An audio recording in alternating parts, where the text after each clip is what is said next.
What's going on, guys? I'm Blitz. I'm And. And I'm Gigs. Welcome back to another podcast. This is episode 11. Let's get straight to it. We're starting with DeMarcus Lawrence. Yeah, I might as well. Let's address it. Okay, so DeMarcus Lawrence, longtime Cowboy of like 10 years, his entire career, just left in free agency to pursue a 3-year, $45 million contract with the Seattle Seahawks, who, in my opinion, are not serious contenders for the sake of they just kind of rebuilt very hard. And I think it's going to take a year or two to really develop to the point where they could be in that conversation again. There's still questions about their coaching staff. I don't think Sam Darnold is a championship caliber quarterback. And maybe in the right system, he'll thrive like Jared Goff did when he got traded to Detroit. But in my opinion, this is not a contending team. But in DeMarcus Lawrence's first interview after leaving the Cowboys, he basically said, "I'm chasing a ring." Which you don't usually chase a ring and still make $15 million a year at 32 years old. But all that to say, that's a huge diss towards the Cowboys. I kind of feel like it's disrespectful and it doesn't make any sense. You're not winning a ring in Seattle. So I want to pause you right there because I don't think he was saying I'm ring chasing. I think he was more so saying definitely not winning one in Dallas. So let me get out of there. Because what was his wording? It was Dallas is my home, but I know I can't win a Super Bowl there. Right. And I don't think he necessarily meant, wow, Seattle's top tier contenders this year. Let's go get one. Because, like you said, they did just revamp, the receiving core. They just brought in Sam Darnold, who knows how he's going to look this year. Right.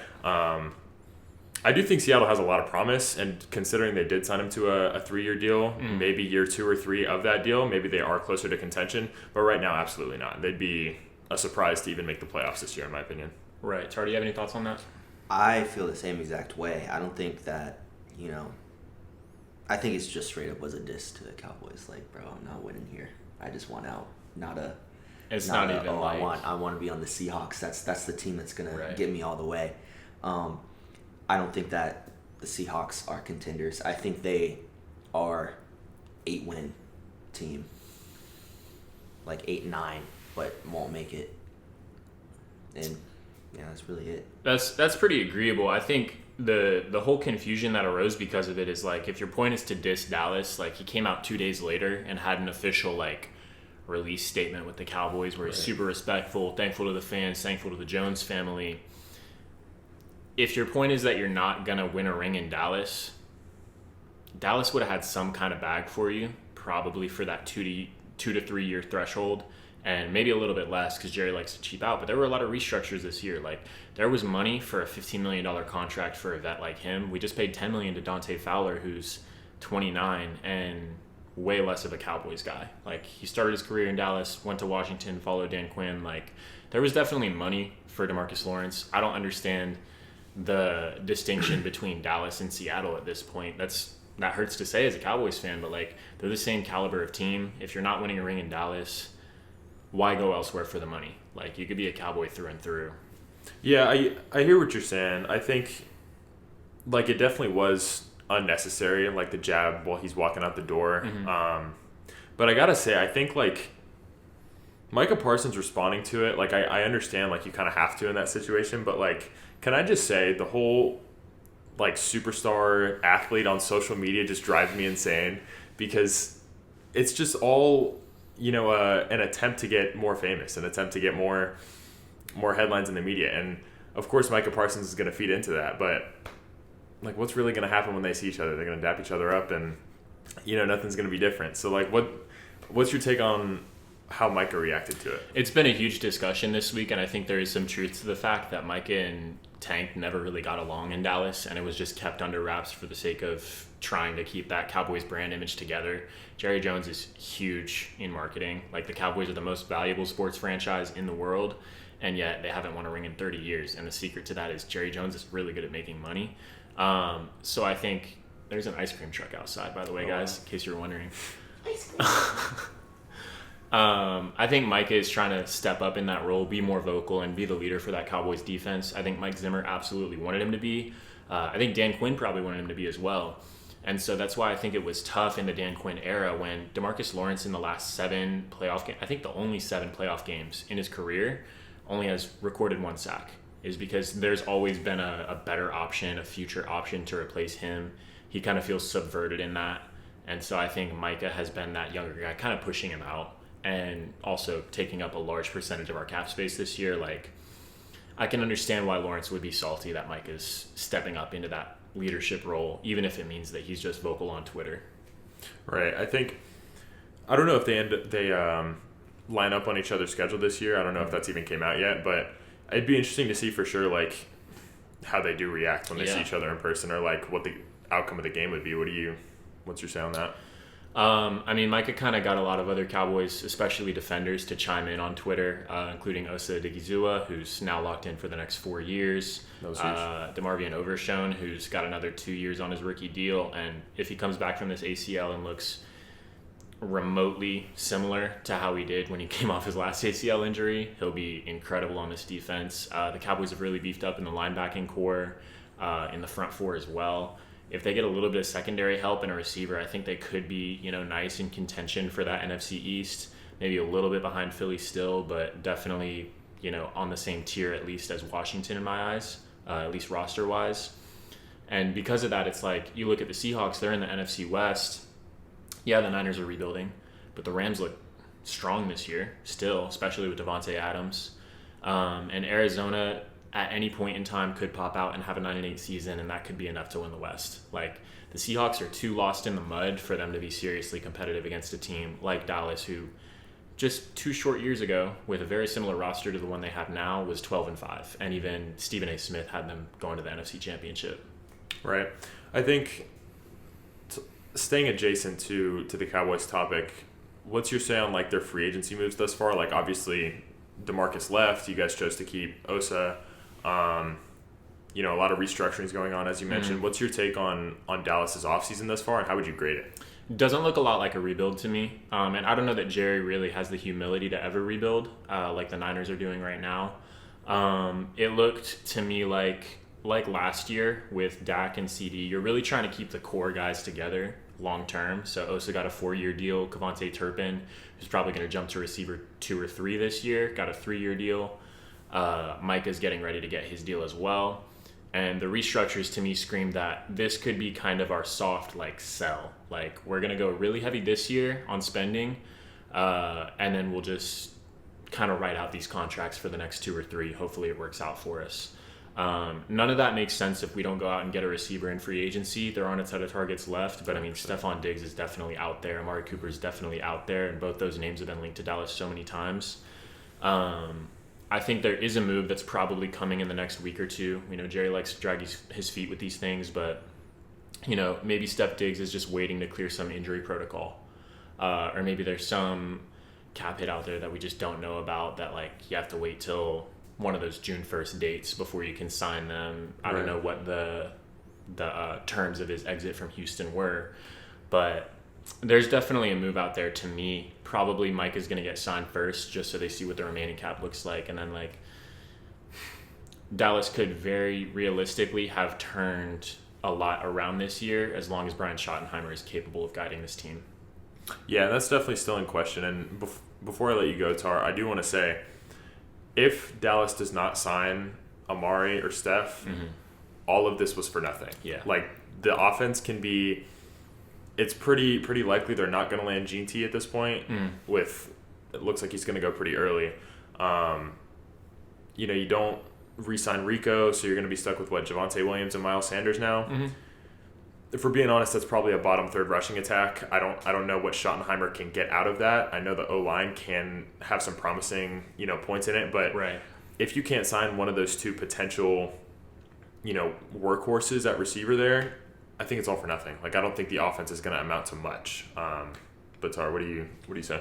That's exactly what I was about to say, actually. That's where I was going to go with it. If you guys don't sign one of them, CD shouldn't have to be in the position where he has to do everything on offense. Yeah, I agree. You know what I mean? It's not fair to him. He needs someone else that, can spread the offense. He's already going to have 2 people on him, most likely. You know what I mean? He needs someone else. I think that Diggs would be perfect for it. He can be in the slot if he needs to, and he can be a deep threat if he needs to. There's a lot that he can do. He's pretty versatile, and so is CD. You know what I mean? So 2 versatile receivers on that team with Dak at quarterback. You guys aren't going to have the best running backs, but you guys are still going to have a run game, I'm sure. So it'll make that offense so much better. Your defense is pretty good. They do what they need to do. So I don't necessarily agree that you guys would be. I guess you guys would be like kind of tied with the Commanders in a sense. I think they may still have like a little bit of an upper hand, but I wouldn't be surprised if you guys got number 2. I gotta say, I'm very high on the Commanders, so I think that they're going to be right back in the NFC Championship next year at least. But before I let you respond to that, Levi, I do just want to say, like, the way that Dak's career's been the last couple of years, and like he is starting to get up there in age, combined with the recent injury history, like, is this the final ride for him? Because especially without the receiver help, like, what do you see this offense looking like next year? Yeah, so Dak's going into year 10. He's, I think, 31 or 32 years old. And in my opinion, a true, like, pocket quarterback's prime is 30 years old. The issue is that Dak has been injured pretty much every other year for the last 5 or 6 years. So Dak's prime has been pretty short-lived. Like, 2023 was the absolute pinnacle. 38 touchdowns and 9 picks. Right in that wild card game with the Packers, it just all kind of slipped away. That was kind of a game that DeMarcus Lawrence quit on, that Dan Quinn quit on, and to me that was just kind of them not backing Dak. Dak wasn't in a contract year. They had very little to play for because they're the Cowboys. They don't care about winning Super Bowls for some reason. At this point, it's like he's lost most of his athleticism that we saw, streaks of in his rookie year and in his first few campaigns. So I wouldn't necessarily say this is the last go because 2023 was only 2 years ago. He wasn't running a lot then either. It was just forcing the ball to CD a lot and, finding Brandon Cooks and Michael Gallup here and there.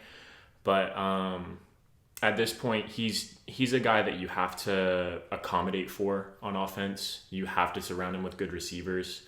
He doesn't need an elite run game, but the fact that they're bringing in 2 backs and probably supplementing with a guy in the draft kind of goes to show that even though Jerry's cheaping out, he can't leave Dak without weapons. Dak needs weapons at this point in his career.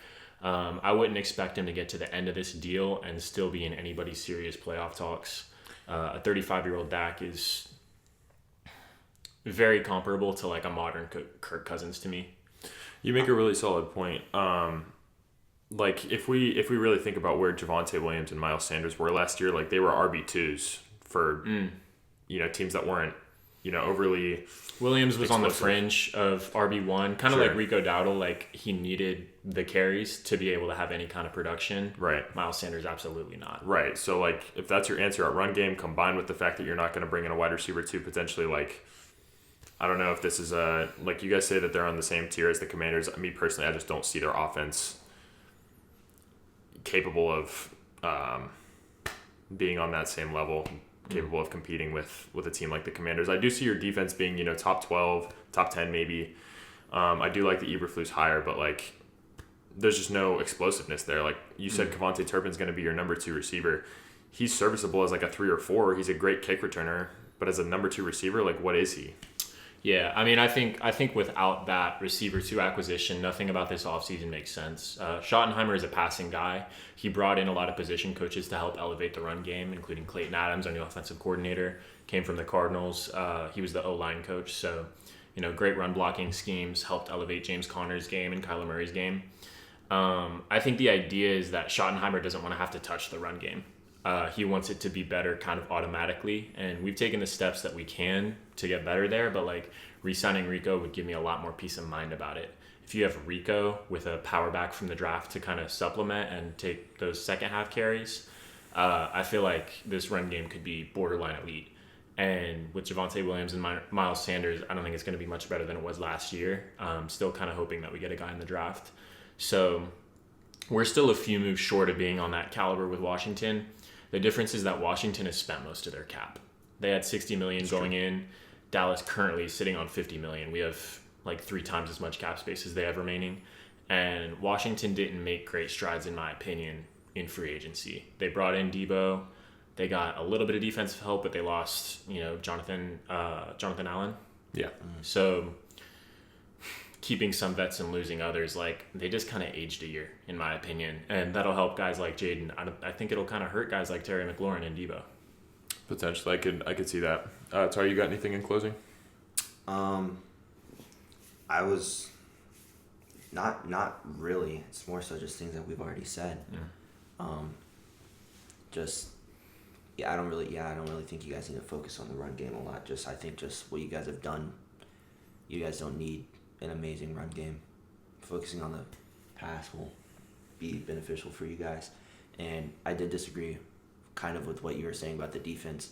Like, the defense is good enough that it makes the team explosive, I feel, to where they can be on that level with the Commanders. You know, they're kind of like flops, where the Commanders are really good offensively but not the best defensively. The Cowboys, as long as they get that number 2 receiver, then they can be decent on offense, maybe even good, great. Yeah.